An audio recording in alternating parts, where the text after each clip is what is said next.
Facebook আইডির নাম কিভাবে চেঞ্জ করবেন? এটা করা খুবই সহজ। সবার প্রথমে আপনার ফোনে ফেসবুকটা ওপেন করে নিবেন। এখন আমরা ফেসবুক আইডিতে আমার যেটা নাম আছে, সেই নামটা চেঞ্জ করে দেখাবো। আমার এখানে নাম আছে ফেসবুক আইডিতে তপন দাস। এখন আমি এটাকে অল্প চেঞ্জ করব।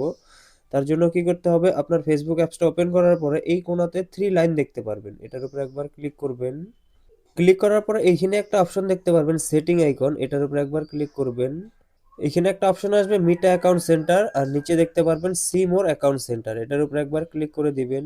এখন এখানে দেখতে পারবেন আপনার ফেসবুক আইডির প্রোফাইলের উপর একবার ক্লিক করবেন।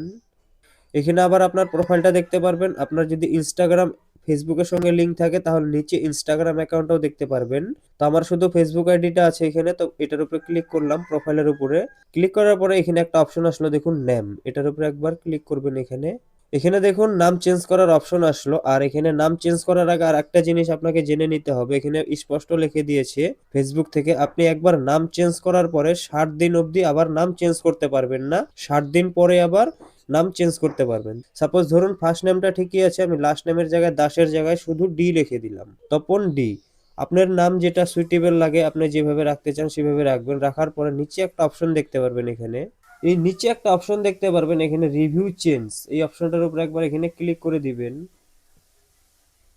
এখানে একবার প্রিভিউ দেখাবে আপনি তপন ডি নামের পরে টাইটেল রাখতে চান বা টাইটেল আগে তারপরে নাম রাখতে চান। তো আমাদের ইন্ডিয়াতে নাম তারপরে টাইটেল হয়, তার জন্য আমি উপরেরটাই রেখে দিলাম তপন ডি।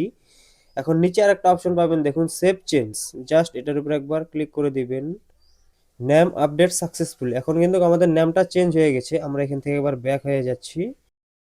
এখানে দেখুন নামটা কিন্তু চেঞ্জ হয়ে গেছে। তো ফেসবুকের নাম চেঞ্জ করা কিন্তু খুবই ইজি। এই ভিডিওটা দেখার পর আশা করছি আপনি নিজেই নাম চেঞ্জ করে নিতে পারবেন। আর ভিডিওটা ভালো লাগলে চ্যানেলটি সাবস্ক্রাইব করতে ভুলবেন না।